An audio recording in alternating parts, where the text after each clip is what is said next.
Bonjour à tous. Alors, j'espère que vous êtes en forme. Bon, eh bien moi je suis en mode poupouille un petit peu et puis j'avais envie de lire. Alors de lire le passage d'un livre que je n'ai pas lu, donc comme la plupart de mes lectures, je l'ai fait en direct avec vous. J'espère que mon micro est bien branché, oui. Et je suis retournée un petit peu dans mon fauteuil.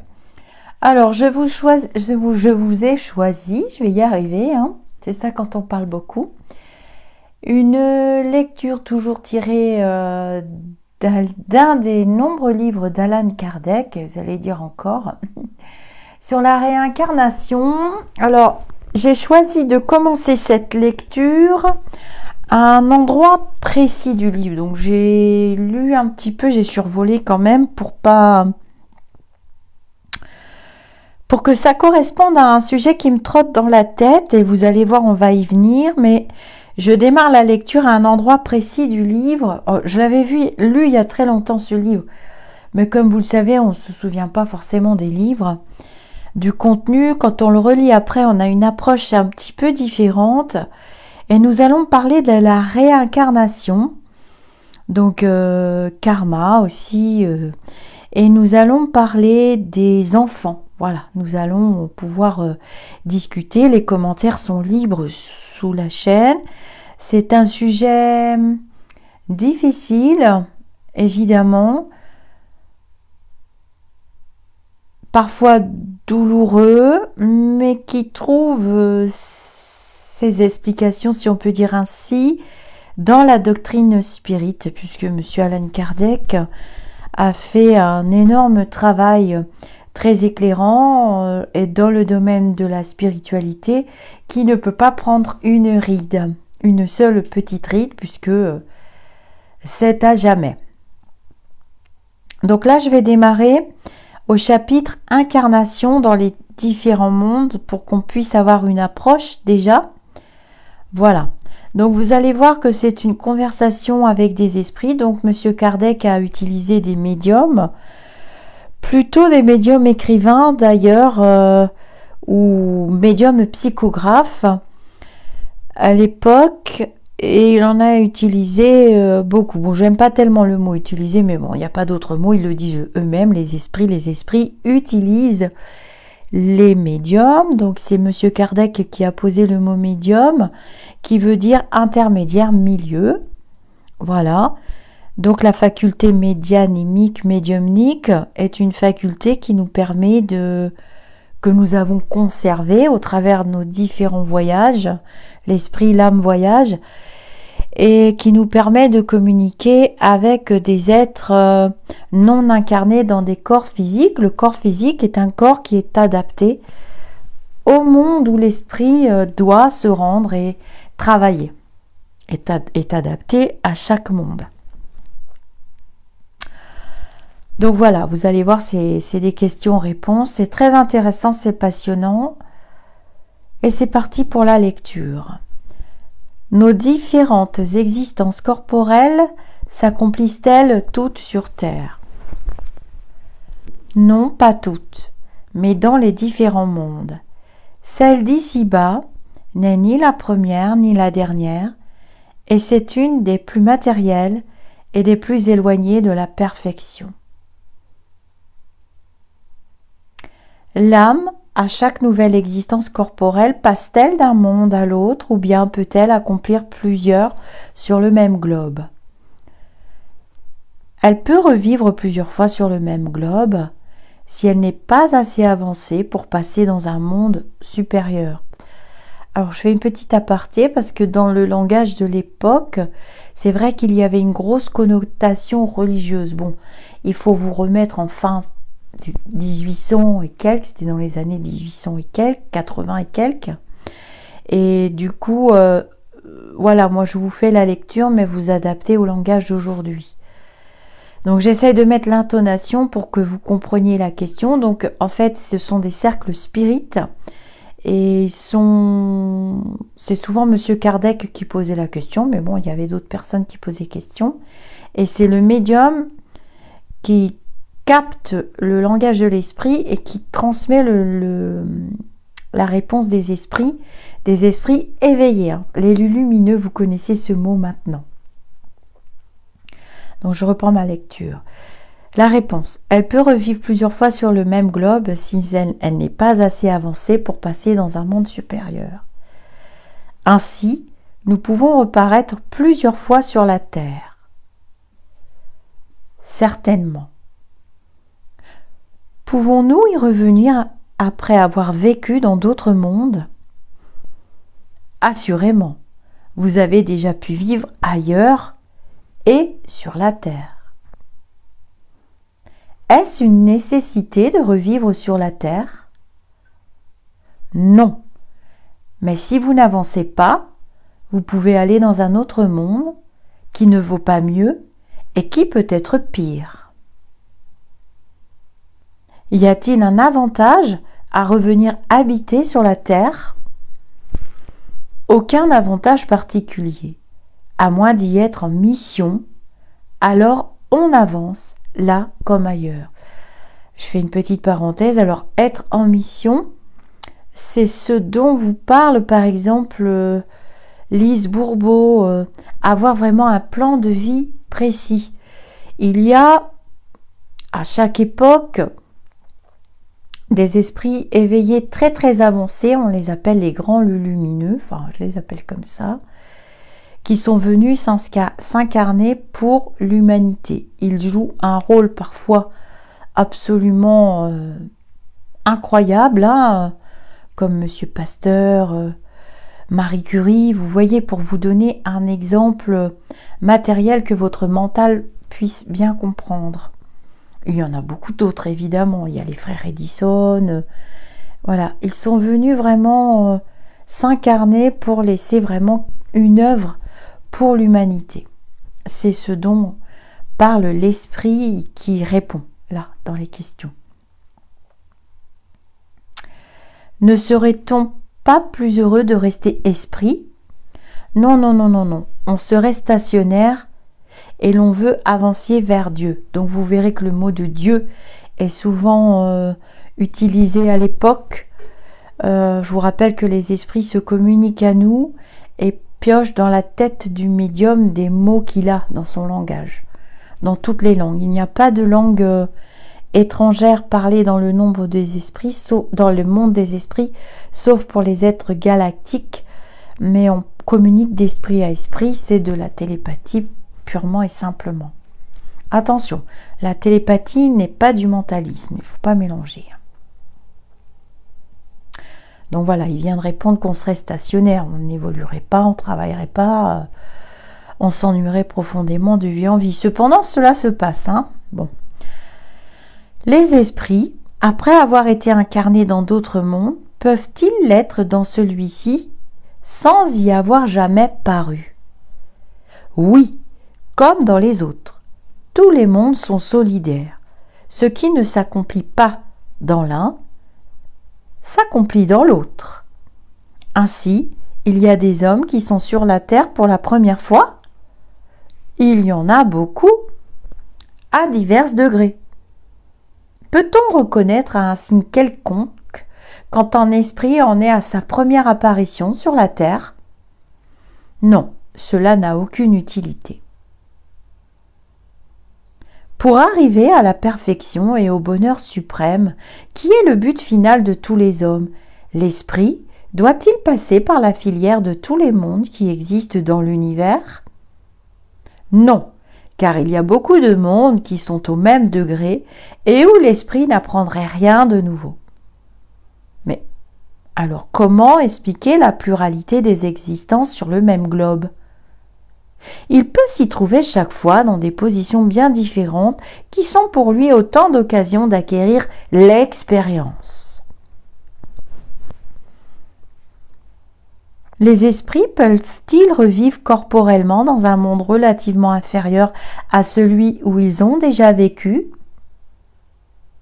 Oui, quand c'est pour remplir une mission, pour aider au progrès, et alors ils acceptent avec joie les tribulations de cette existence, parce qu'elles leur fournissent un moyen d'avancer.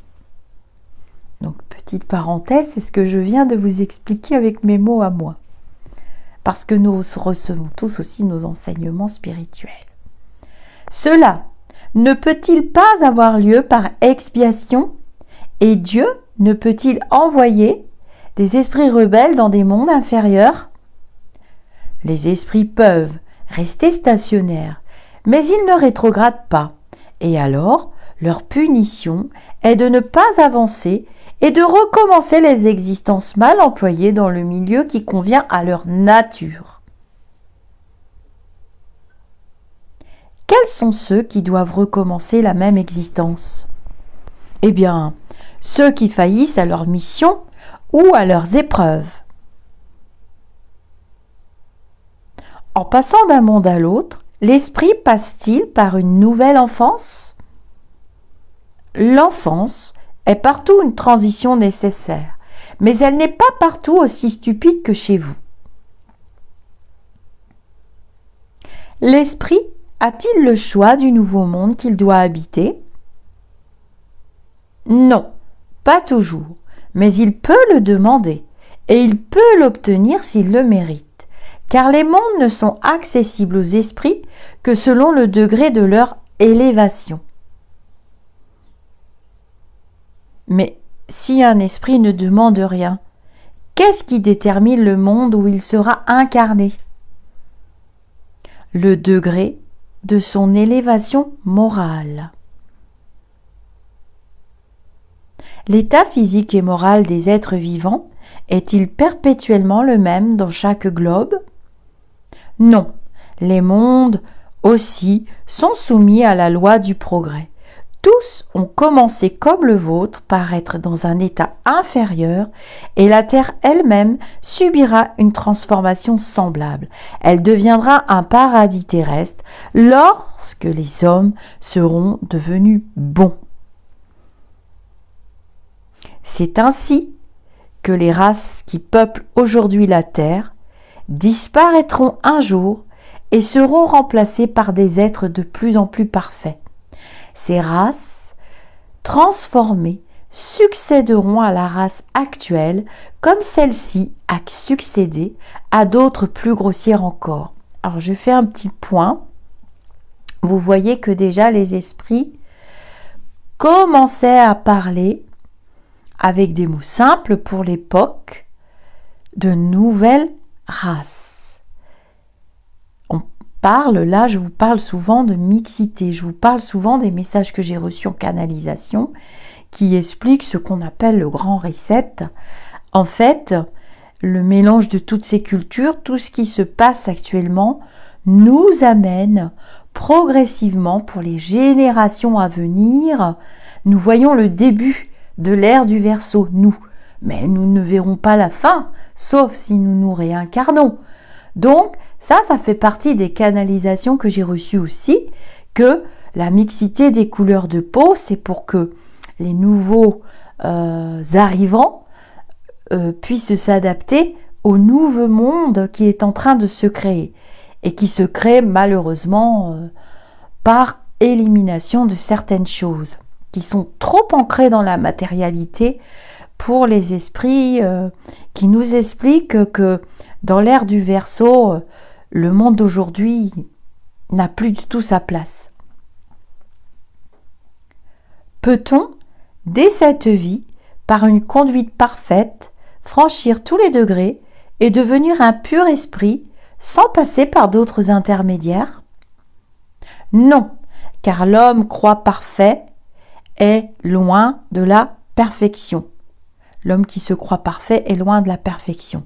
Il y a des qualités qui lui sont inconnues et qu'il ne peut comprendre. Il peut aussi être parfait que le comporte sa nature terrestre. Mais ce n'est pas la perfection absolue. L'esprit doit avancer en science et en moralité. S'il n'a progressé que dans un sens, il faut qu'il progresse dans un autre pour atteindre le haut de l'échelle. Mais plus l'homme avance dans sa vie présente, moins les épreuves suivantes sont longues et pénibles. Vous voyez ? En général, un esprit qui est élevé, il reste pas très longtemps ici dans la matérialité. Ou alors il a une vie où il accomplit son plan, rapidement. Et après, voilà, il est là pour d'autres intervenants et il joue un acteur dans la vie des autres. Certains esprits s'incarnent uniquement pour ça. Hein. Ça fait partie de son plan de vie. L'homme peut-il au moins s'assurer dès cette vie une existence future moins remplie d'amertume? Oui, sans doute. Il peut abréger la longueur et les difficultés de la route. L'insouciance seule se trouve toujours au même point. Un homme, dans ses nouvelles existences, peut-il descendre plus bas qu'il n'était? Comme position sociale, oui, mais comme esprit, non. L'âme d'un homme pervers peut-elle devenir celle d'un homme de bien? Oui, alors attendez, je fais une aparté par rapport à la régression. Alors, comme position sociale, oui, il a répondu l'esprit, comme esprit, non. On ne redescend jamais. Tout ce qui est acquis en bagage spirituel, je vais commencer à vous dire des mots de mes enseignants spirituels. Il y a les banques terrestres et il y a la banque spirituelle. Et nous sommes venus, dans chaque plan de vie, que ce soit dans ce monde-ci ou dans d'autres, remplir notre banque spirituelle. Et nous ne régressons jamais. C'est pas parce que vous vous réincarnez pauvre matériellement dans une vie future que vous régressez spirituellement. Non.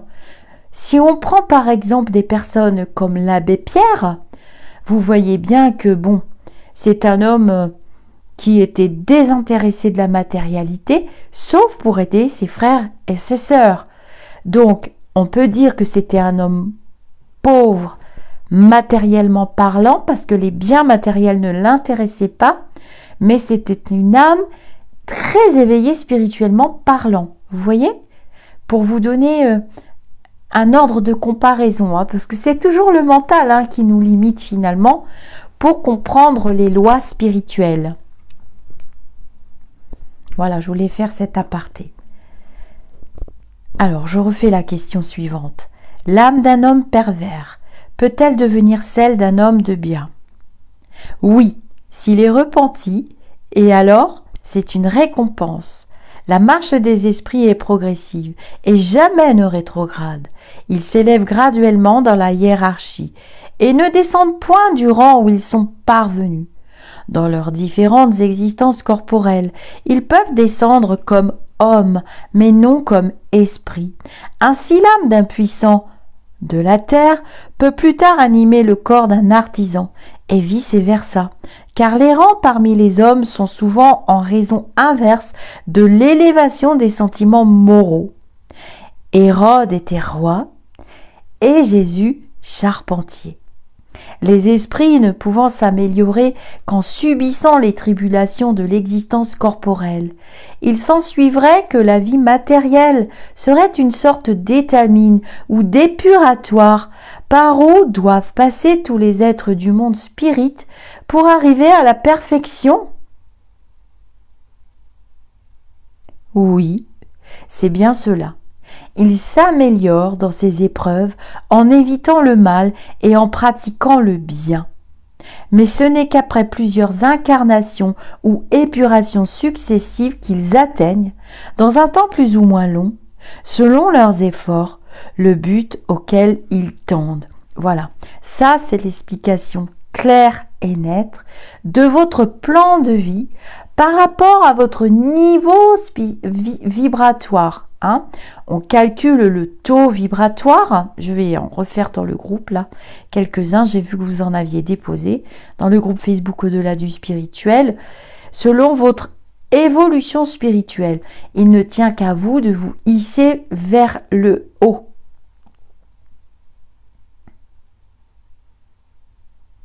Voilà, vous voyez, l'esprit répond clairement. Il s'améliore dans ses épreuves en évitant le mal et en pratiquant le bien. Et c'est vrai qu'actuellement, nous sommes vraiment perdus avec tous ces outils de communication. On ne peut pas prêcher le mal, on ne peut pas faire de la propagande pour le mal quand on est vraiment en éveil spirituel. Ce n'est pas possible.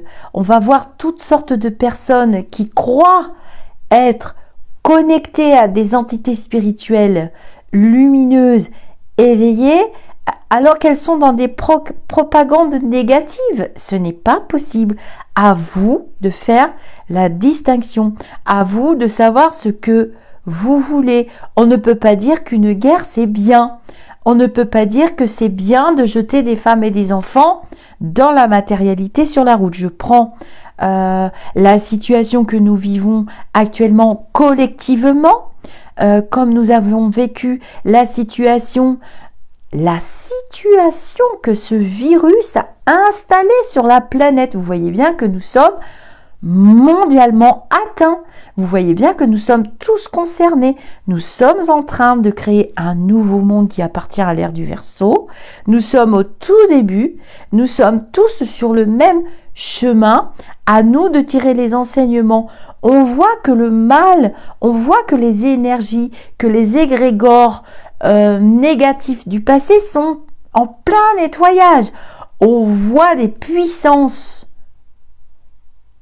spirituelles, des énergies qui dépassent notre mental, évidemment, des énergies puissantes. Je ne sais pas dans quelle langue vous expliquer ça. Ça fait quand même 2 ans passés que je lutte avec ça, que je suis en proie moi-même à des attaques furieuses, des attaques de l'invisible et des attaques visibles chez les humains. Les vrais médiums, il y en a quand même beaucoup, je ne suis pas le seul, nous sommes sujets à des attaques violentes. À vous de faire le distinguo, à vous de travailler vos égrégores, vos banques spirituelles, à vous de les remplir. On ne peut pas le faire à votre place.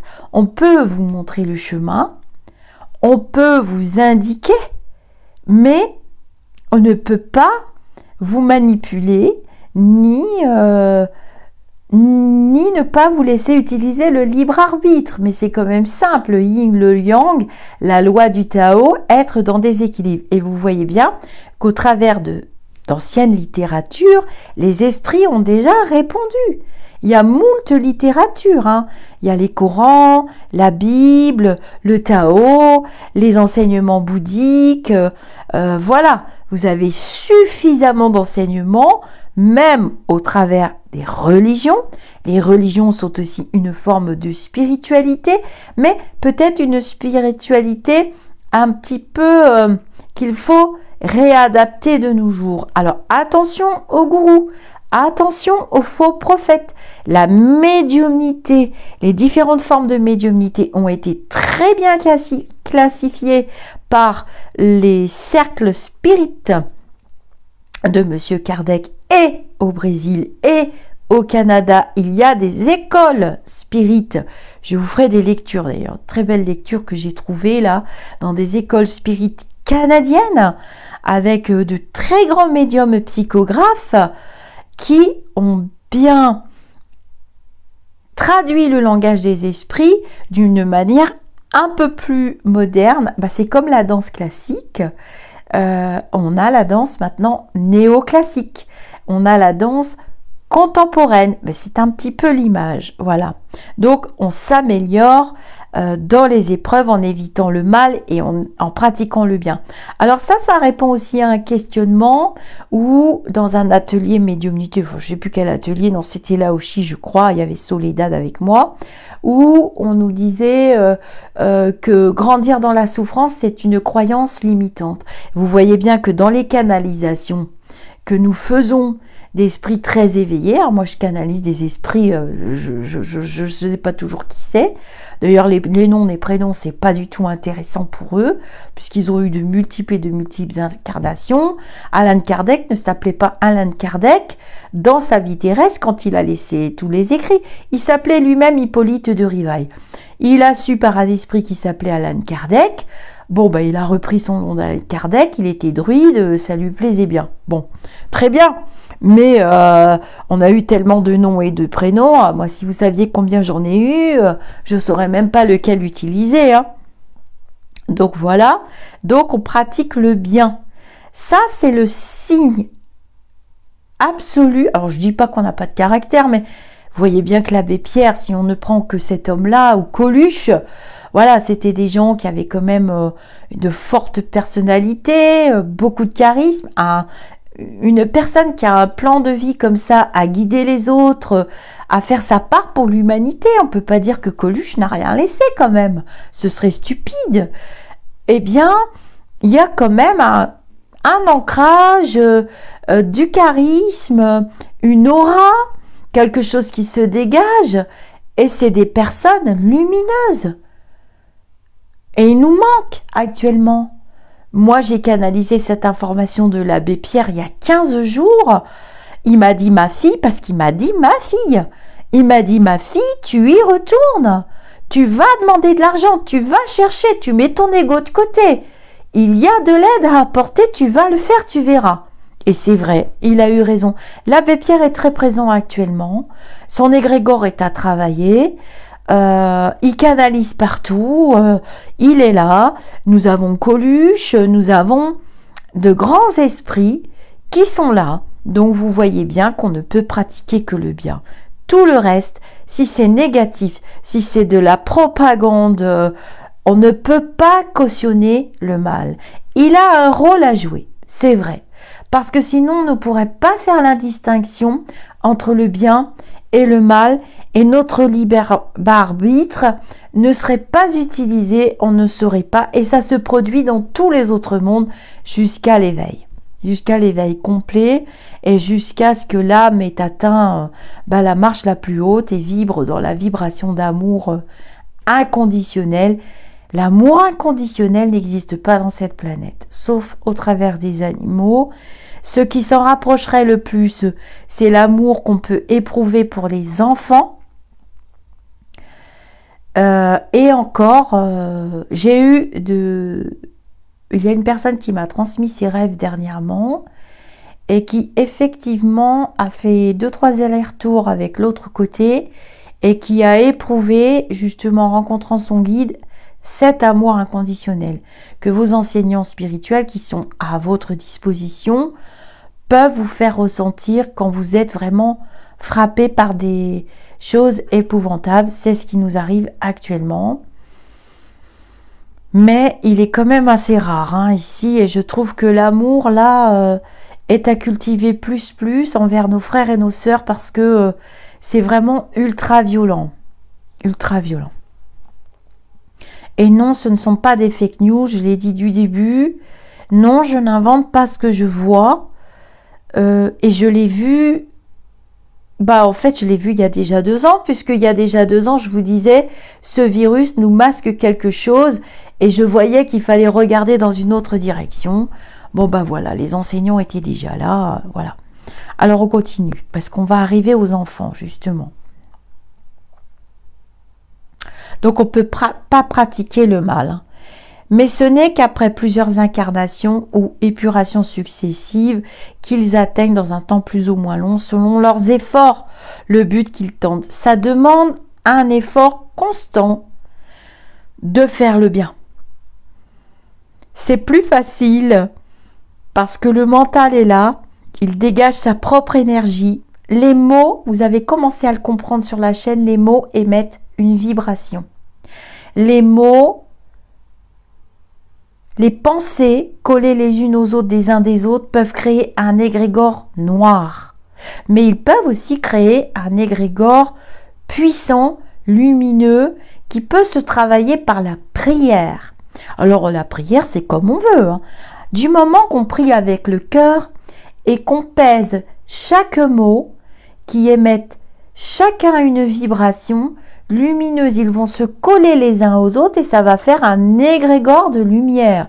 Et vous voyez bien que sur la chaîne, je n'invente rien, cet égrégore est là, il est puissant, je ne suis pas la seule à travailler cet égrégore, encore heureux, parce que nous irions à la destruction totale de cette planète. Donc on continue de travailler, et vous voyez bien que les esprits parlent de travail qui demande des efforts. C'est pas de rester dans le canapé et de me répondre quand j'ai demandé de l'aide dans le groupe. Alors, j'ai eu de l'aide, hein, beaucoup d'aide. De me répondre, bah, va demander à un tel qu'elle vienne t'aider pour faire les courses. Mais c'est quoi ça?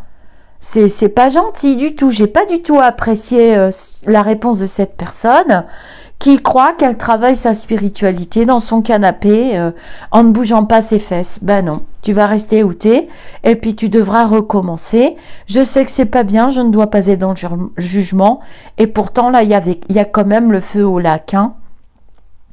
Et non, les frontières ne nous protègent pas. Il n'y a aucune frontière terrestre qui vous protégeront d'un nuage nucléaire, ni de ce qui va s'abattre. Alors aujourd'hui, il y a une poussière rouge qui s'est abattue. Apparemment, c'est des vents de sable. Je trouve ça très bizarre. J'avais vu quand même des choses étranges qui tomberaient du ciel. Et ben oui, on est en plein dedans. Donc on doit vraiment se soutenir les uns les autres et toujours soutenir le plus faible. Voilà. Et le hisser vers le haut. Essayez de travailler sur le pardon. Ce sont des vibrations spirituelles très puissantes. Alors ça, c'est une discussion que nous aurons avec Lucie. Nous préparons un direct toutes les deux sur cette notion. Elle est plus douée que moi là-dessus. Je l'ai invitée à venir sur la chaîne. Nous allons fixer une date et nous allons faire des émissions en direct et vous pourrez participer. Alors on continue. Est-ce le corps qui influe sur l'esprit pour l'améliorer ou l'esprit qui influence sur le corps? Ton esprit est tout. Ton corps n'est qu'un vêtement qui pourrit, voilà tout. Oui, le corps est adapté, c'est notre véhicule et sur la terre ici, il vieillit assez rapidement. Certains animaux de compagnie, c'est pareil. Et les animaux de compagnie, c'est vrai et je l'ai vécu et je le vis encore. Un animal, l'esprit d'un animal de compagnie que vous avez beaucoup aimé peut revenir dans l'animal suivant, hein. Ça, c'est Stéphanie, la lumineuse, qui me l'a confirmé de multiples fois, hein. Et je peux vous assurer que c'est un caractère, cette nana, et qu'elle revient de temps en temps. Elle est en fin de cheminement spirituel, donc vous me demandez souvent de ses nouvelles. Elle est en fin de cheminement spirituel et je crois qu'elle a bien mérité son repos. C'était son anniversaire terrestre il n'y a pas longtemps et c'était sa 10e année de décès et elle a bien morflé et elle a bien travaillé pour nous tous et en fait, elle a vraiment fait tellement beaucoup pour nous tous que quelque part, elle a achevé le travail qu'elle devait terminer. Donc, elle part dans un monde vraiment bien plus élevé qu'est-ce qu'elle avait espéré. Et on va la laisser tranquille. Elle est là, elle revient. Non, elle est là, mais elle revient régulièrement. Mais je pense qu'après, on ne va plus la voir. Donc, vous voyez. Alors maintenant, on va arriver au sort des enfants après la mort, hein. Et je vous transmettrai, tiens, c'est marrant, j'ai parlé de Stéphanie et ma liseuse s'est mise en en veille. Oui, parce que je sais que sa maman a fait un post là. Voilà. Faudra que je mette dans le groupe un petit mot. Alors, on y va. Donc, c'est des questions-réponses. Alors, j'essaie de mettre l'intonation. Vous allez voir, ce sont des réponses très intéressantes. L'esprit d'un enfant mort en bas âge est-il aussi avancé que celui de l'adulte? Quelquefois beaucoup plus, car il peut avoir beaucoup plus vécu et avoir plus d'expérience, surtout s'il a progressé. L'esprit d'un enfant peut ainsi être plus avancé que son père, par exemple. Cela est très fréquent. Ne le voyez-vous pas vous-même sur la terre? L'enfant qui meurt en bas âge, n'ayant pu faire de mal, son esprit appartient-il au degré supérieur? S'il n'a point fait de mal, il n'a point fait de bien, et Dieu ne l'affranchit pas des épreuves qu'il doit subir. S'il est pur, ce n'est pas parce qu'il était enfant, mais parce qu'il était plus avancé. Pourquoi la vie est-elle si souvent interrompue dans l'enfance? La durée de la vie de l'enfant peut être pour l'esprit qui est incarné en lui le complément d'une existence interrompue ayant le terme voulu, et sa mort est souvent une épreuve ou une expiation pour les parents. Que devient l'esprit d'un enfant qui meurt en bas âge? Souvent, il recommence une nouvelle existence. Si l'homme n'avait qu'une seule existence, et si après cette existence son sort futur était fixé pour l'éternité, quel serait le mérite de la moitié de l'espèce humaine qui meurt en bas âge, pour jouir sans effort du bonheur éternel? Et de quel droit serait-elle affranchie des conditions souvent si dures imposées à l'autre moitié? Un tel ordre de choses ne saurait être selon la justice de Dieu. Par la réincarnation, l'égalité est pour tous. L'avenir appartient à tous sans exception et sans faveur pour aucun. Ceux qui arrivent les derniers ne peuvent s'en prendre qu'à eux-mêmes. L'homme doit avoir le mérite de ses actes comme il en a la responsabilité. Il n'est d'ailleurs pas rationnel de considérer l'enfance comme un état d'innocence. Ne voit-on pas des enfants doués des plus mauvais instincts à un âge où l'éducation n'a point encore pu exercer son influence? Ne voit-on pas qui semble apporter, en naissant l'astuce, la fausseté, la perfidie, l'instinct même du vol et du meurtre, et cela nonobstant les bons exemples dont ils sont entourés? La loi civile absout leurs méfaits parce que, dit-on, ils ont agi sans discernement. Elle a raison, parce que, en effet, ils agissent plus instinctivement que de propos délibérés. Mais d'où peuvent provenir ces instincts si différents chez des enfants du même âge, élevés dans les mêmes conditions et soumis aux mêmes influences? D'où vient cette perversité précoce, si ce n'est de l'infériorité de l'esprit, puisque l'éducation n'y est pour rien?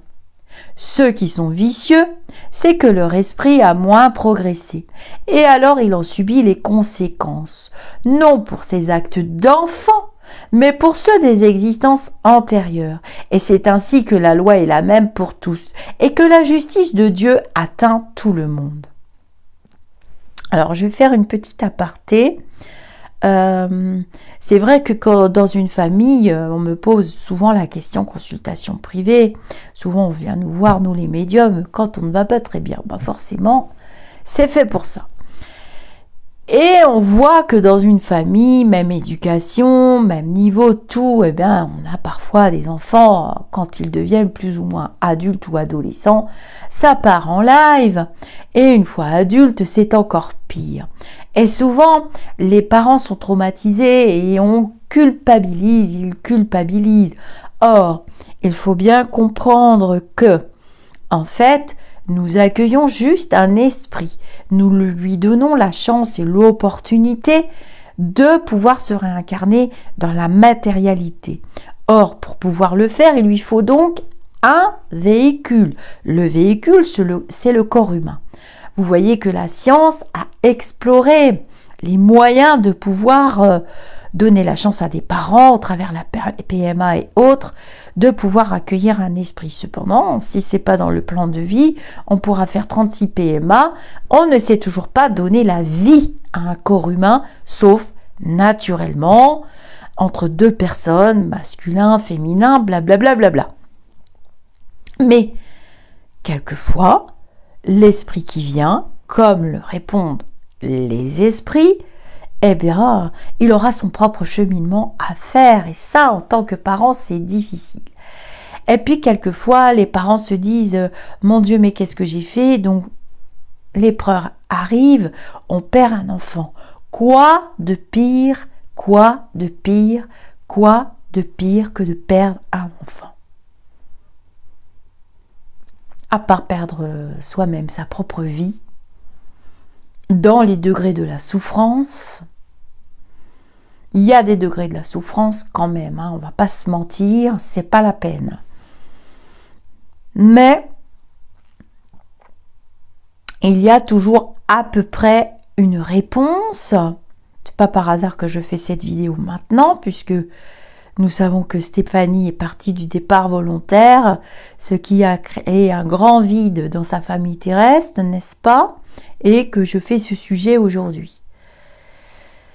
Nous sommes le 14 mars. Et alors, il y a de multiples réponses de la part des enseignants spirituels. Soit l'enfant était venu jouer un rôle karmique, c'est-à-dire d'une histoire qui se répète dans des familles d'âmes. C'est très souvent le cas. Voilà, dans des familles d'âmes avec des comptes à régler qui sont inscrites dans les annales akashiques, qui sont des mémoires, c'est votre banque spirituelle, les annales akashiques de toute façon, ce qui est très souvent le cas, et l'enfant est venu...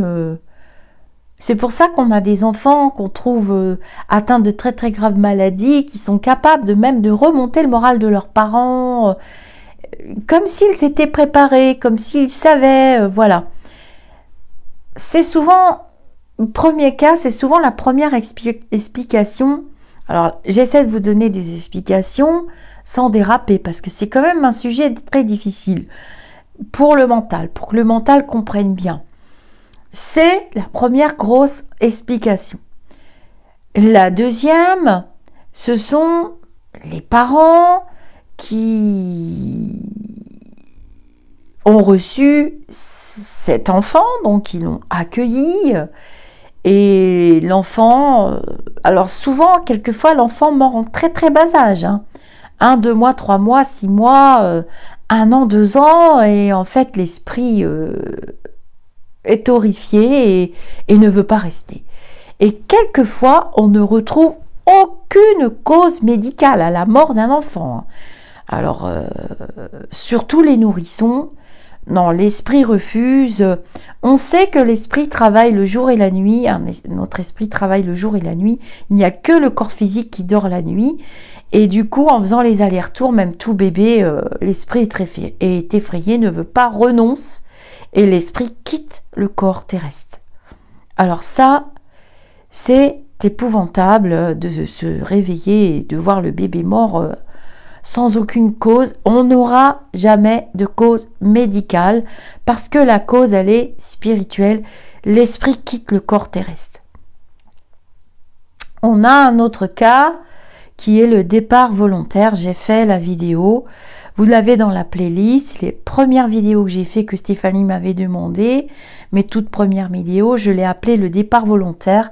Puis j'ai fait la série de vidéos d'Alan Kardec sur le départ volontaire pour que vous puissiez comprendre ce que ça veut dire. Non, l'âme n'est pas punie, ne vous inquiétez pas, tout dépend du départ volontaire. Après, c'est toujours une histoire de vibration. À quel degré d'élévation appartenait l'esprit, dans quel état il est, de quel monde il venait et dans quel état il repart. Le départ volontaire, c'est encore une des expériences les pires pour les parents parce que il y a toutes sortes de sentiments qui se mélangent. Et oui, l'esprit renonce au travail, à son plan de vie, mais pas toujours. Quelquefois, le départ volontaire, il est programmé et ça appartient toujours à des annales akashiques, des règlements de compte, si je puis m'exprimer ainsi. Donc, voilà, ça ne nous appartient pas et ce sera compris quand tout le monde se retrouvera de l'autre côté. Alors ces esprits-là, souvent, ne se réincarnent pas. On attend que tout le monde soit de l'autre côté. Donc, troisième réponse. Et puis, il y a aussi l'épreuve d'un couple. Les deux parents ont quelque chose à travailler et l'enfant s'est incarné uniquement pour que ce couple, alors ce sont souvent des contrats d'âme, alors là c'est encore assez pointu, ce sont souvent des contrats d'âme entre le père et la mère et vice versa dans d'autres vies, et ça c'est vraiment très particulier. Et est-ce que le couple en contrat d'âme va pouvoir monter quand même en vibration ou va encore une fois de plus se séparer? Et ça, ce sont des couples qui vont se retrouver d'incarnation en incarnation et l'expérience va se reproduire sous différentes sortes. Évidemment, la plus pointue, la plus travaillante, si je puis m'exprimer ainsi, c'est la mort de l'enfant par accident en bas âge. C'est soit le père, soit la mère. Ça peut être un accident à la piscine, une noyade. Alors ça peut être les grands-parents, hein. Ça peut être les grands-parents, les frères, les sœurs, les tantes, les oncles, la nourrice aussi. Et ça, c'est des contrats d'âme, hein. On reconnaît vraiment ce type de... C'est très violent et ça, c'est des signatures de contrats d'âme qu'on doit vraiment reconnaître. Et quelquefois, soit on assiste au renoncement d'une des âmes, un des parents part volontairement, hein, vous comprendrez, je ne peux pas mettre le mot parce que je serais censurée, soit le parent, celui qui se sent responsable du départ de l'enfant, hein, en bas âge ou jeune, hein, part volontairement et le contrat d'âme sera renouvelé, alors ici ou dans d'autres mondes, hein.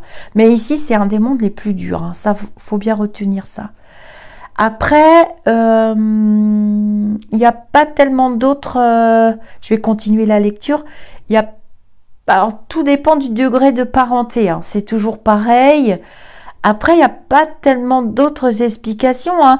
Les expériences, ici, c'est un monde où on doit travailler sur nous, hein, nos blessures qui ont été identifiées par le psychiatre, j'oublie toujours son nom, et reprises dans les écoles de Lise Bourbeau, Jacques Martel, les mots et les maladies. Vous avez James Van Prague, vous avez Don Miguel Ruiz avec les accords Toltec, vous avez des enseignants spirituels qui sont là pour vous montrer le chemin.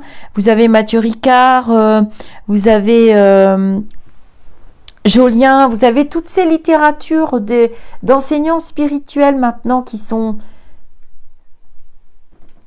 modernes et ce sont des enseignements spirituels complémentaires, hein.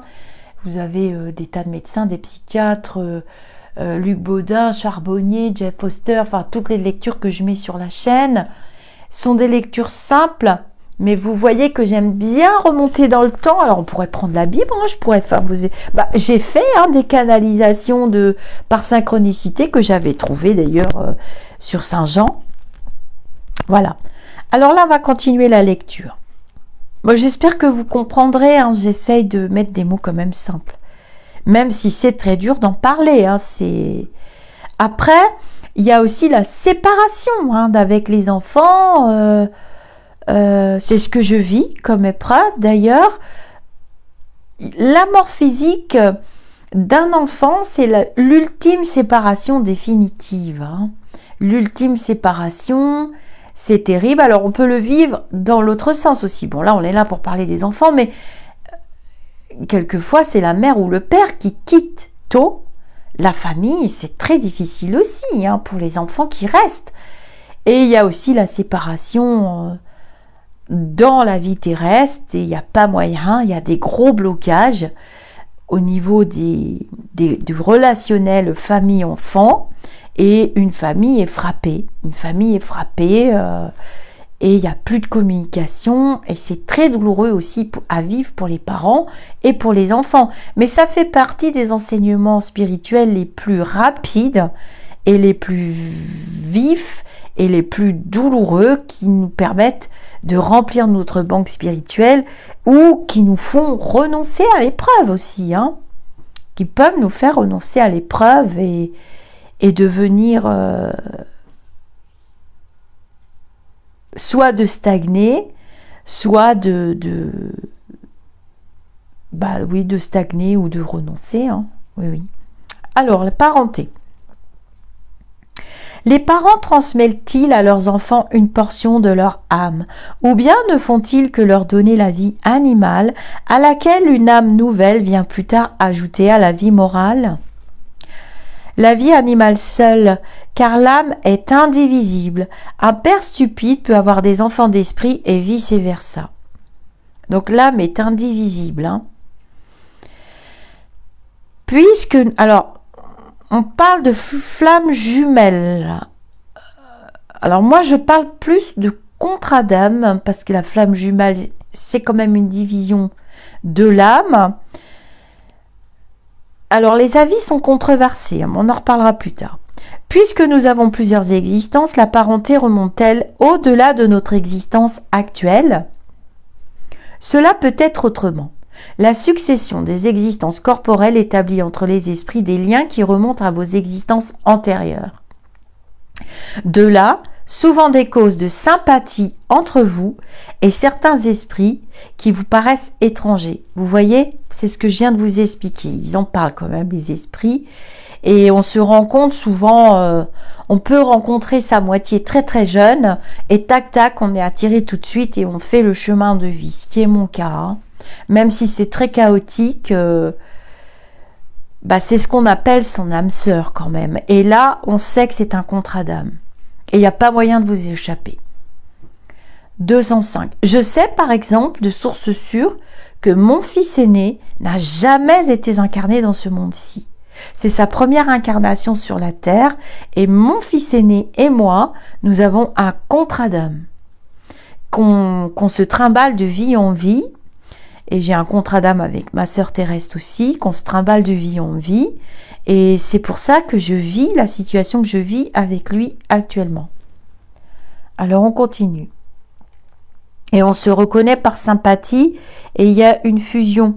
Les mamans, je lirai vos commentaires, les papas aussi. Cependant, il y a une fusion parce qu'avec cet enfant-là, on a une relation. Alors souvent, on a cet enfant-là jeune et on a une relation, c'est souvent un sexe opposé, c'est les enseignements que j'en ai tirés, un sexe opposé et on a une relation fusionnelle avec cet enfant. Et même s'il fait une vie terrestre du coup avec le sexe opposé, il y aura toujours fusion avec l'âme opposée. Ça peut être la fille avec le père, c'est souvent le cas, ou ça peut être la mère avec le fils. Enfin, vous comprenez ce que je veux vous expliquer. Et c'est vrai que souvent, la relation est très très élevée et très particulière et la vibration d'amour est très puissante. Alors, je dis pas qu'on n'aime pas nos autres enfants au même niveau, pas du tout. Mais il y a un lien particulier et des transmissions de pensée. Vous avez des transmissions de pensée, une forme de télépathie avec cet enfant, pratiquement à l'instant T, et c'est jusqu'à la fin de votre vie. Et c'est souvent, oui, c'est un contrat d'âme. Aux yeux de certaines personnes, la réincarnation semble détruire les liens de la famille en les faisant remonter au-delà de l'existence actuelle. On les étend, mais ne les détruit pas. La parenté étant fondée sur des affections antérieures, les liens qui unissent les membres d'une même famille sont moins précaires. Elle augmente les devoirs de la fraternité, puisque dans votre voisin ou dans votre serviteur peut se trouver un esprit qui a tenu à vous par les liens du sang. Oui, quelquefois on est des acteurs, des actrices et l'histoire se répète ou remonte à des incarnations d'avant. Elle diminue cependant l'importance de quelques-uns attachent à leur filiation, puisqu'on peut avoir eu pour père un esprit ayant appartenu à une autre race ou ayant vécu dans une condition tout autre. C'est vrai, mais cette importance est fondée sur l'orgueil. Ce que la plupart honorent dans leurs ancêtres, ce sont les titres, les rangs, les fortunes. Tel rougirait d'avoir eu pour aïeul un cordonnier honnête homme, qui se vantera de descendre d'un gentilhomme débauché. Mais quoi qu'ils disent ou fassent, ils n'empêcheront pas les choses d'être ce qu'elles sont, car Dieu n'a pas réglé les lois de la nature sur leur vanité. Et oui, toujours la banque spirituelle, n'oubliez pas. Dans ce qu'il y a, là, il n'y a pas de... Alors, votre mental doit être présent pour la compréhension de cette vidéo, mais pour la vie matérielle, vous devez le mettre de côté. Je vous ai déjà dit de lui donner un petit nom à votre ego. De ce qu'il n'y a pas de filiation entre les descendants d'une même famille, s'ensuit-il que le culte des ancêtres soit une chose ridicule? Assurément non. car on doit être heureux d'appartenir à une famille dans laquelle les esprits élevés se sont incarnés. Quoique les esprits ne procèdent pas les uns des autres, ils n'en ont pas moins d'affection pour ceux qui tiennent à eux par les liens de la famille, car ces esprits sont souvent attirés dans telle ou telle famille par des causes de sympathie ou par des liens antérieurs. Mais croyez bien que les esprits de vos ancêtres ne sont nullement honorés du culte que vous leur rendez par orgueil. Leur mérite ne rejaillit sur vous qu'autant que vous vous efforcez de suivre les bons exemples qu'ils vous ont donnés, et c'est alors seulement que votre souvenir peut non seulement leur être agréable, mais même leur être utile. D'où vient le caractère distinctif qu'on remarque dans chaque peuple? Les esprits ont aussi des familles formées par la similitude de leurs penchants plus ou moins épurés selon leur élévation. Eh bien, un peuple est une grande famille où se rassemblent des esprits sympathiques. Eh bien oui, c'est pour ça que je vous parle de culture. La tendance qu'ont les membres de ces familles à s'unir est la source de la ressemblance qui existe dans le caractère distinctif de chaque peuple. Oui, c'est bien intéressant quand on revient dans la matérialité d'aller s'incarner par exemple sur plusieurs générations en contrat d'âme et en famille d'âme chez les Incas ou chez les Chinois ou en Afrique. On ramène dans notre banque spirituelle quelque chose de la culture de ces peuples. Moi, je sais qu'avec ce fils dont je vous parle, qui s'appelle Alexandre, il va en avoir marre, les oreilles qui sifflent, pauvre. Je sais que nous ramenons quelque chose de la culture nordique. Voilà, je pense qu'on a été incarnés tous les deux, certainement de vie en vie chez les Vikings et les Celtes. Et là, j'ai un petit peu choisi les Hispaniques pour changer. Je me suis dit, ça va être un petit peu plus mieux. Parce que voilà, je pense que j'avais fait le tour de la cuisine celtique. Alors moi, je vous remonte ça à des vies et des vies. Parce que mes dernières vies, c'était pas du tout ça. D'ailleurs, j'ai raconté dans un de mes directs. Mais je pourrais vous faire une vidéo à part. D'où vient le caractère distinctif qu'on remarque dans chaque peuple? Les esprits ont aussi des familles formées par les similitudes de leurs penchants, plus ou moins épurés selon leurs élévations. Eh bien, un peuple est une grande famille où se rassemblent des esprits sympathiques. La tendance qu'ont les membres de ces familles à s'unir est la source de la ressemblance qui existe dans le caractère distinctif de chaque peuple. Crois-tu que des esprits bons et humains rechercheront un peuple dur et grossier? Non. Les esprits sympathisent avec leur masse, comme ils sympathisent avec les individus. Là, ils sont dans leur milieu. Et c'est ça que j'essaie de vous expliquer en vous parlant d'égrégore. Quand je vous ai fait la vidéo en 4e vitesse, avant l'annonce de cette guerre, je me suis connectée sur des esprits de ce peuple qui est à l'est là. C'est des esprits de ce peuple qui sont venus se connecter à moi. Je ne pouvais pas avoir accès aux informations. Je ne connaissais pas cette culture et je vous ai transmis des choses liées à cette culture. Quand j'ai sorti mes oracles, je vous ai bien parlé de personnes très cultivées, avec un désir de se battre, un désir d'évoluer, un désir de non-soumission. Vous voyez, il y a des cultures dans chaque peuple. On ne peut pas parler de culture viking, nordique, de la même manière qu'on parlerait de culture africaine. Donc, on dit que les peuples agissent par sympathie. Moi, je parle de symbiose, mais bon. L'homme conserve-t-il dans ses nouvelles existences des traces du caractère moral de ses existences antérieures? Oui, cela peut arriver, mais en s'améliorant, il change. Sa position sociale peut peut aussi n'être plus la même. Si de maître il devient esclave, ses goûts seront tous différents et vous auriez de la peine à le reconnaître. L'esprit étant le même dans les diverses incarnations, ces manifestations peuvent avoir de l'une à l'autre certaines analogies modifiées. Toutefois, par les habitudes de sa nouvelle position, jusqu'à ce qu'un perfectionnement notable ait complètement changé son caractère, car orgueilleux et méchant, il peut devenir humble et humain s'il s'est repenti. Voilà. On a notre existence pour s'améliorer. Voilà. Et la banque spirituelle se remplit petit à petit. L'homme, dans ses différentes incarnations, conserve-t-il des traces du caractère physique des existences antérieures? Le corps est détruit et le nouveau n'a aucun rapport avec l'ancien. Cependant, l'esprit se reflète sur le corps. Certes, le corps n'est que matière, mais malgré cela, il est modelé sur les capacités de l'esprit qui lui impriment un certain caractère, principalement sur la figure. Et c'est avec vérité qu'on a désigné les yeux comme le véritable miroir de l'âme. C'est-à-dire que la figure, plus particulièrement, reflète l'âme, car telle personne excessivement laide a pourtant quelque chose qui plaît quand elle est l'enveloppe d'un esprit bon, sage, humain. Tandis qu'il y a des figures très belles qui ne te font rien n'éprouver, pour lesquelles même tu as de la répulsion. Tu pourrais croire qu'il n'y a que les corps bien faits qui soient l'enveloppe des esprits les plus parfaits, tandis que tu rencontres tous les jours des hommes de bien sous des dehors difformes.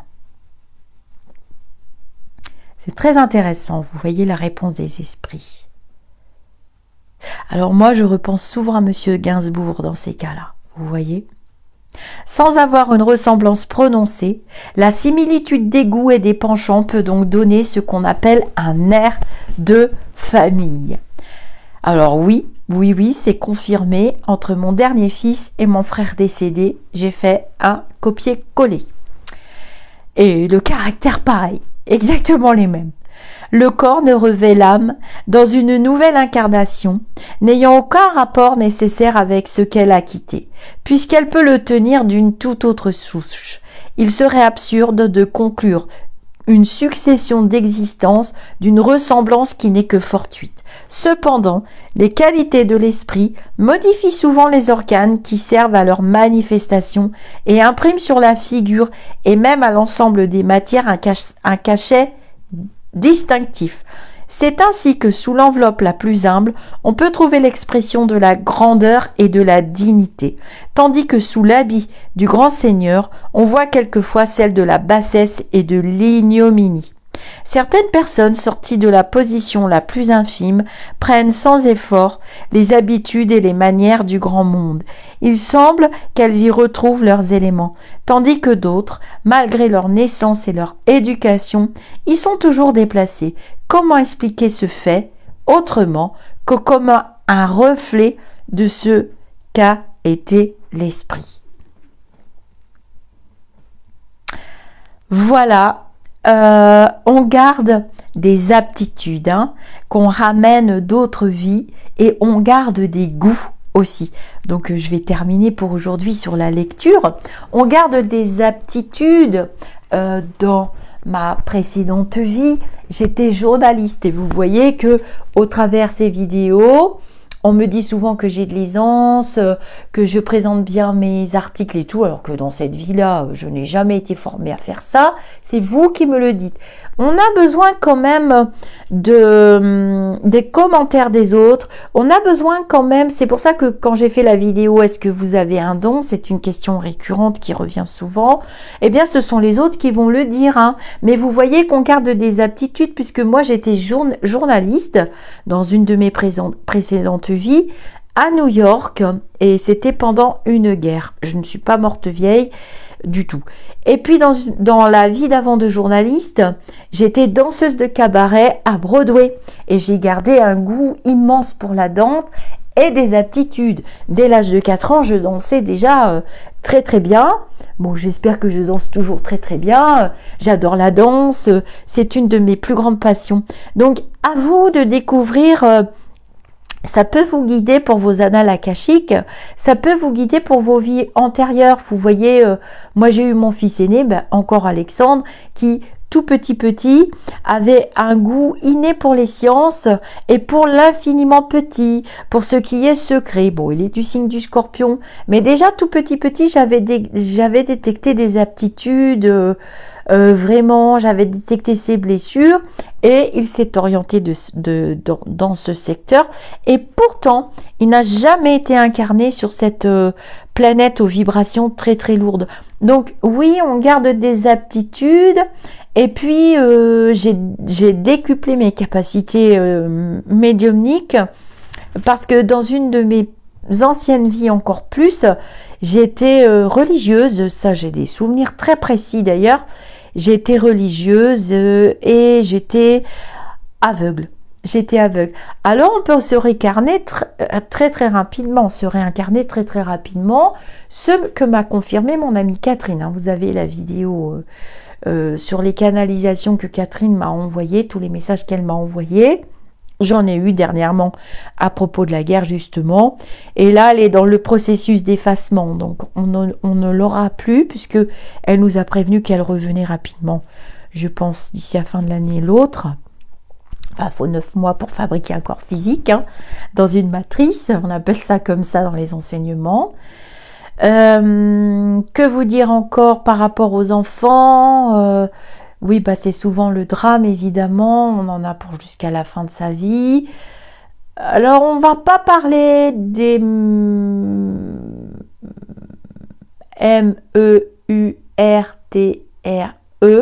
d'enfants de la part d'étrangers.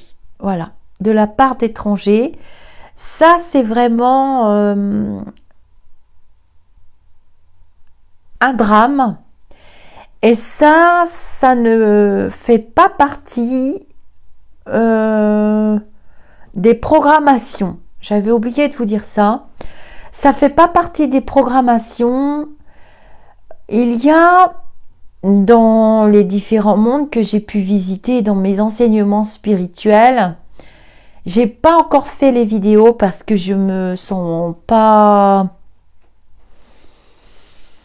suffisamment forte pour affronter ce sujet qui m'a toujours effrayée depuis que je suis très petite. Pour avoir eu affaire à quelques-uns d'entre eux désincarnés, je peux vous dire que pour un médium, c'est pas ce qui nous enchante le plus comme sujet, mais bon, c'est à traiter quand même. Il y a dans tous les mondes des esprits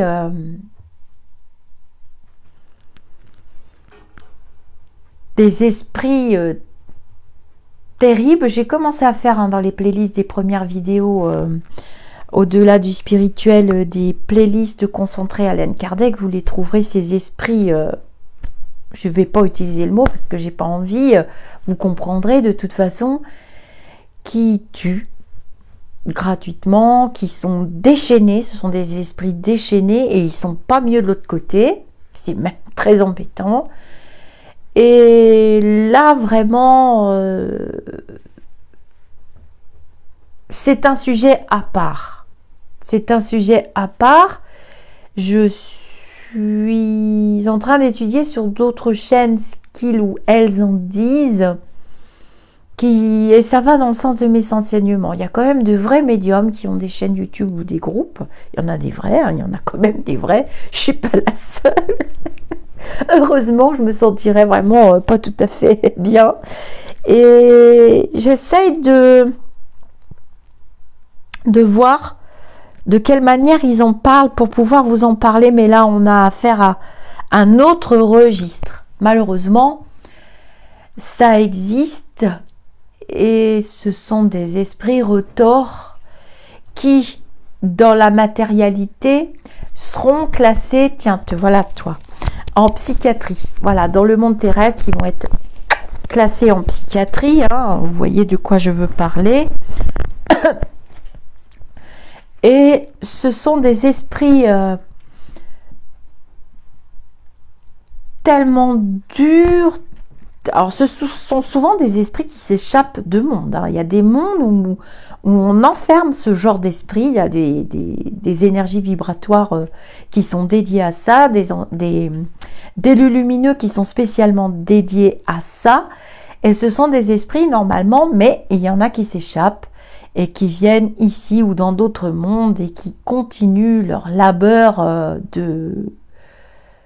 ils assouvissent des instincts qui nous dépassent, qu'on ne peut pas comprendre. En plus, on a un mental qui nous limite et vous ne pourrez pas comprendre. Ça sert à rien qu'on vous explique parce que j'ai une drôle de coiffure, moi, aujourd'hui. On ne peut pas comprendre. Voilà, c'est pas compréhensible. Alors,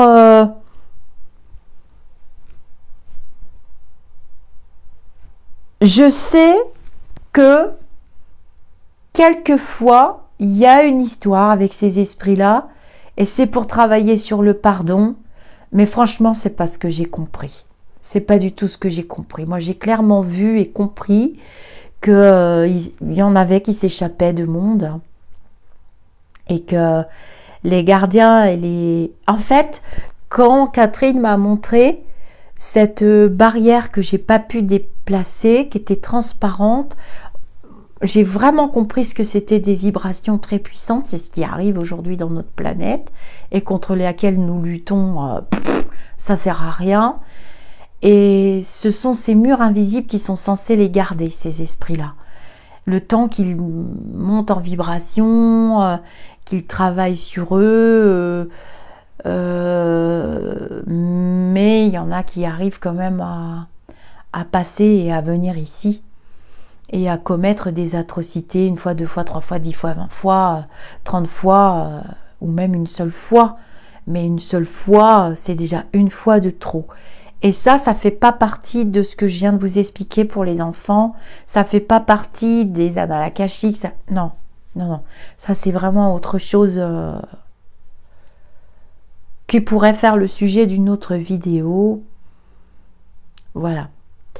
Mais j'ai pas envie. Je me sens pas bien avec ces sujets-là. Alors voilà, bon, je me suis remis ma pince. J'avais même pas vu. Comme quoi, je m'en fiche complètement. Je suis pas du tout dans mon ego. Quand on est dans des enseignements spirituels, l'ego n'a pas sa place. Pour les nouvelles personnes qui arrivent, alors vous pouvez commenter, bien entendu, avec plaisir, vous présenter, pourquoi pas. Les professionnels, vous êtes invités à venir faire des duos sur la chaîne ou dans le groupe si vous êtes trop timide. J'accueille avec plaisir. Hein. C'est pas le premier, c'est pas le dernier que je ferai. Comment on fait? Alors, comment on fait, Lisa? Alors, j'ai un site internet, lisarcamella.com, avec un planning. Je n'ai plus de rendez-vous. Je suis désolée. Je remettrai peut-être pour le mois de mai. Je dis toujours peut-être parce que des fois, j'ai pas envie. Alors, vous pouvez vous créer un compte YouTube avec une adresse mail valide et vous pourrez assister au chat où mes petites modératrices sont très présentes et où elles modèrent très très bien. Je les en remercie. Et vous pourrez assister au chat et discuter. Et vous pourrez aussi venir dans le groupe Facebook Au-delà du spirituel et papoter. Et participer aussi aux futures émissions. La parole est à vous. On a déjà commencé le 4 mars en synchronicité. C'était génial. Vous êtes venus parler. C'était top. Et voilà. Et vous abonner à la chaîne. Ça me fait plaisir. Ça m'encourage à continuer. C'est difficile en ce moment de travailler les égrégores. C'est difficile. Nous devons nous soutenir les uns les autres. La chaîne est là pour vous. La chaîne est là pour moi. La chaîne est là, c'est un outil technologique que nous utilisons. Et les vilains commentaires des pas beaux tout moches, eh ben, ils seront supprimés. C'est aussi simple que ça. Je vous dis namasté. Oh, mais ma chouchoune. Et chouchoune, elle commence à réclamer, là. Vous la connaissez. Ma petite chouchoune. Je vous dis namasté et à très vite pour d'autres instants. D'autres instants de Si on en parlait. J'avais perdu le nom de l'émission. Bye bye. Oh ben c'est Miss Shannon qui prend la place. Vous voyez, c'est la star. Hein. On va se quitter là-dessus. Sacré chouchoune. Oh, puis alors en synchronicité, ça fait les petits cœurs. Oh, c'est génial. Je lirai vos commentaires si vous avez des questions, n'hésitez pas.